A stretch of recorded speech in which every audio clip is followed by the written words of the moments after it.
dari Bandung tuh kan masih ada utang 200 dia. Pas dari Bandung udah balik dia kan, pas balik saya suruh Robi yang nanyain. Oke, lanjut pemasangan. Nah, jadi ini ya teman-teman ya. Ini busi asli orinya Convero. Dan kalau yang ini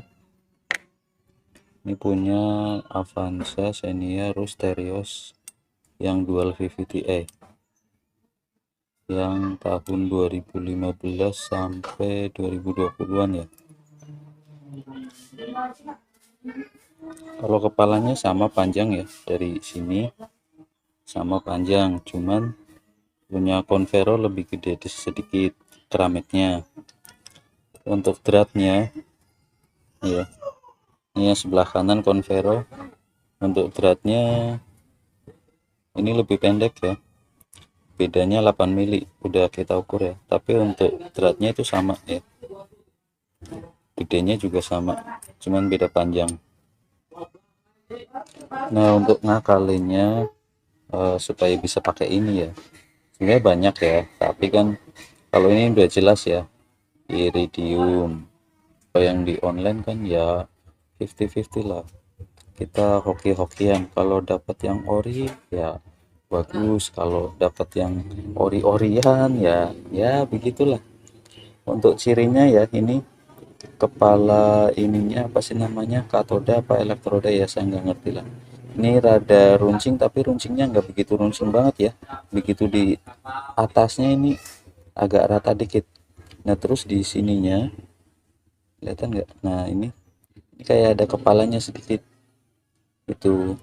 Kalau iridiuman itu biasanya ini rata aja begitu, kayak busi biasa begini, itu yang saya amati. Terus kalau yang ori ini kepalanya kayak gini ya, hitam kusem begitulah, jelek. Nah, untuk ngakalin karena saya mau coba pakai ini ya, dengan perbedaan panjang thread, maka saya coba ambil alternatif untuk shock, ring shock ya, pengganjal. Ini saya ambil dari bearing ya, bearing yang tadi kita gerinda, kita ambil tengahnya karena ini bahannya lebih kuat ya. Terus ini ring aslinya tetap ya, biarin seperti ini. Maka kalau udah diganjel seperti ini jadinya panjangnya sama, nah ya kan. Tapi kita mengalami kendala di perbedaan besaran keramik ini.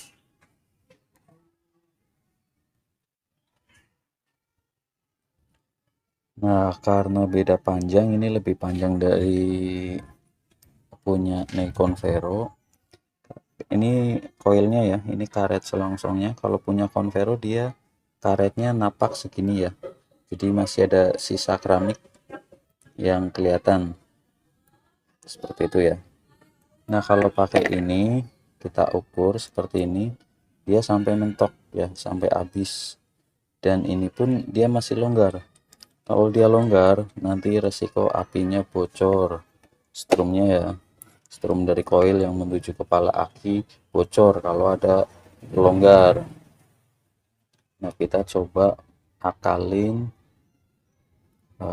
pakai seal ya, seal seperti ini, tapi yang bagus lah, kalau bisa yang bagus.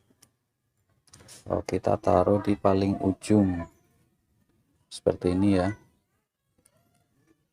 karena nanti begitu koil dipasang seperti ini dia mepet, mentok ke bawah, dia bakal mentok ke bawah dan sampai seperti ini. Nah, otomatis kalau kondisinya seperti ini rapat,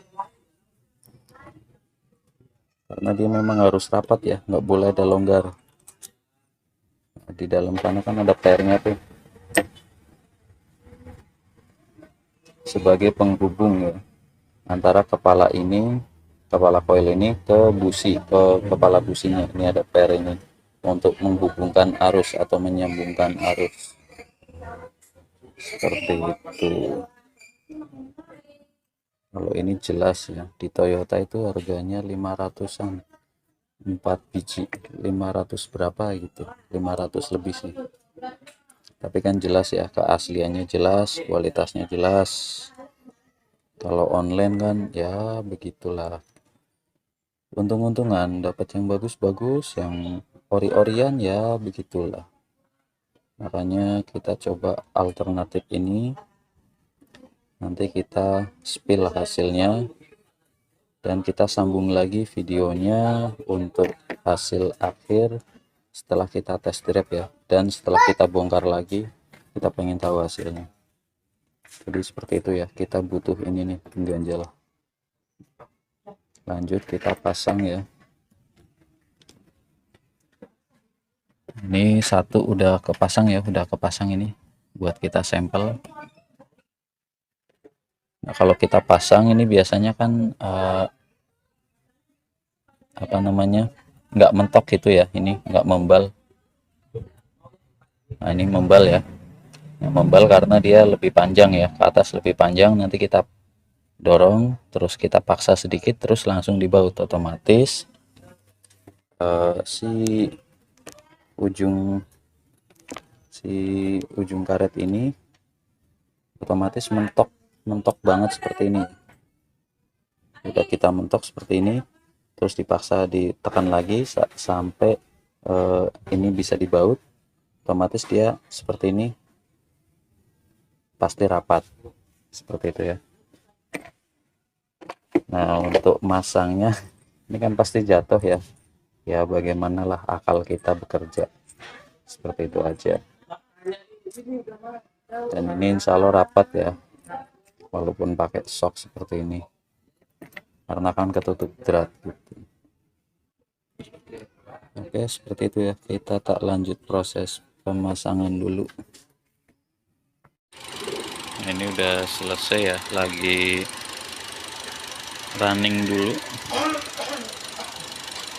Kalau diamatin dari suara mesinnya ini sekilas lebih halus ya, lebih halus dari sebelumnya. Terus ini tadi kan mesin dingin nih, biasanya kan ada bunyi tak tak tak tak tak tak tak sebentar, berapa detik lah gitu kalau pas mesin dingin. Ini tadi nggak ada, hilang. Tapi nanti kita masih coba lagi ya untuk beberapa hari ke depan, sama nanti tes jalan ya, kira-kira di tenaga ada penambahan atau enggak, sama kedepannya nanti kita bongkar lagi kondisinya gimana, bocor apa enggak. Karena selongsong karet koilnya kan agak longgar gitu ya. Ya namanya uji coba ya, kita ngetes. Kalau memang hasilnya oke, worth it kan, bisa jadi alternatif kayak gitu ya teman-teman ya. Semoga bermanfaat. Kita lanjut nanti, sambung lagi videonya untuk besok, beberapa hari ke depan.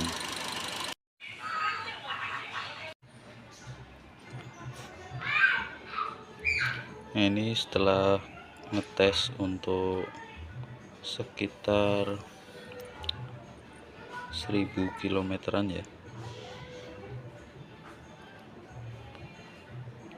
aman, tidak ada tanda-tanda kebocoran.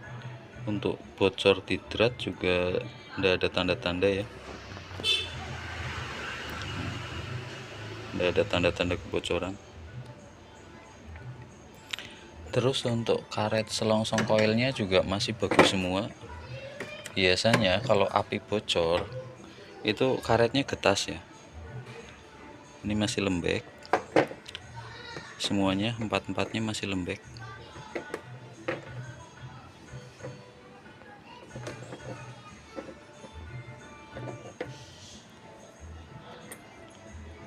Terus ini seal yang kita pasang awal di sini juga masih lumayan utuh, nggak terlalu, padahal ini panas banget ya di area sini tuh, luar biasa panas, tapi nggak terlalu melepuh gitu ya. Ini kita pakai seal nempel AC, dan biasanya kalau memang bocor itu ada kuning-kuning bercak tembakan api gitu ya. Tapi ini kelihatannya aman. Untuk shocknya masih di dalam ya, belum diambil. Nah itu shocknya ya, nah, itu shocknya.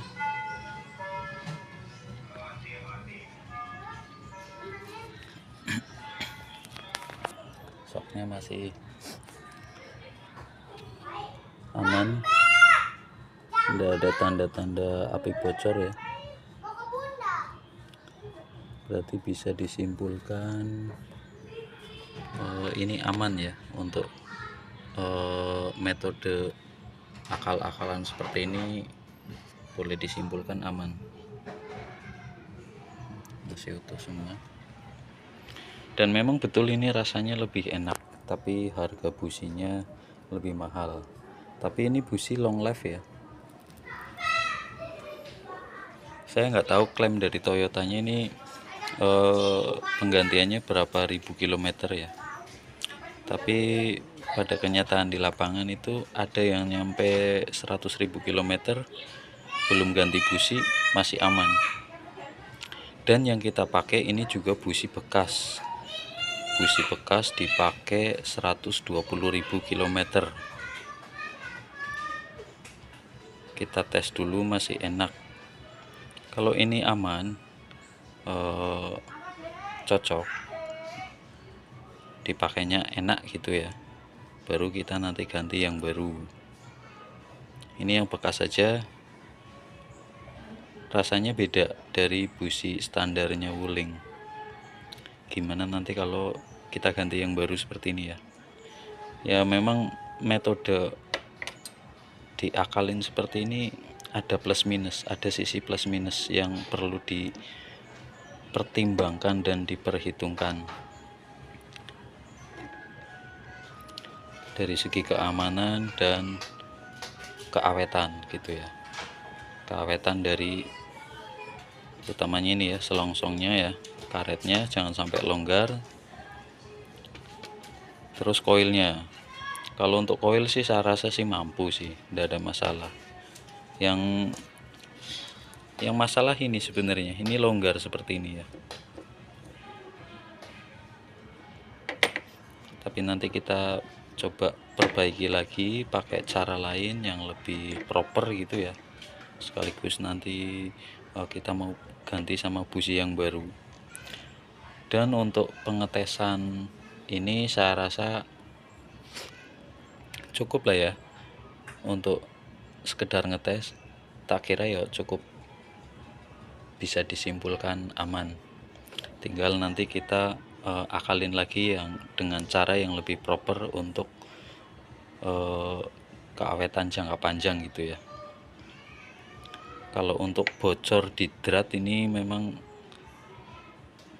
agak jarang kasus, tapi yang lebih dominan itu bocor di antara selongsong ketemu keramik ini ketika ada longgar. Seperti itu ya kawan-kawan ya. Mudah-mudahan bisa jadi bahan referensi.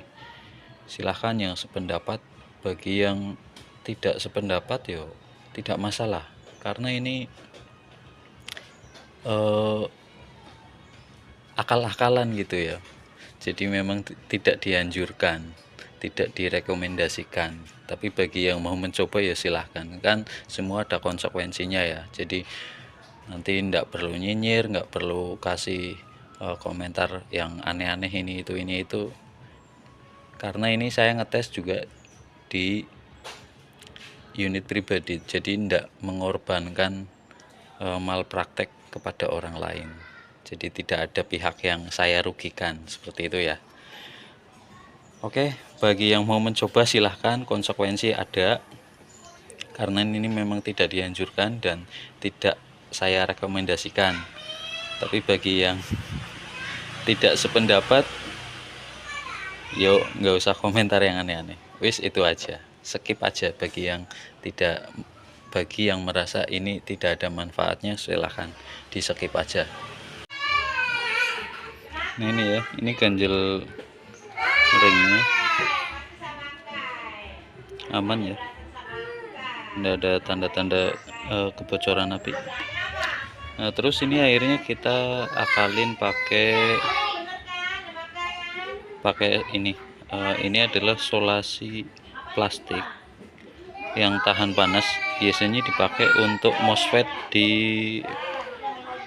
komponen audio ya, elektronik ya, buat lapisan MOSFET ke pendingin aluminium. Nah, saya gulung di sini karena ini tahan panas ya. Itu ya. Terima kasih, sampai jumpa di video-video berikutnya seputaran Wuling Convero.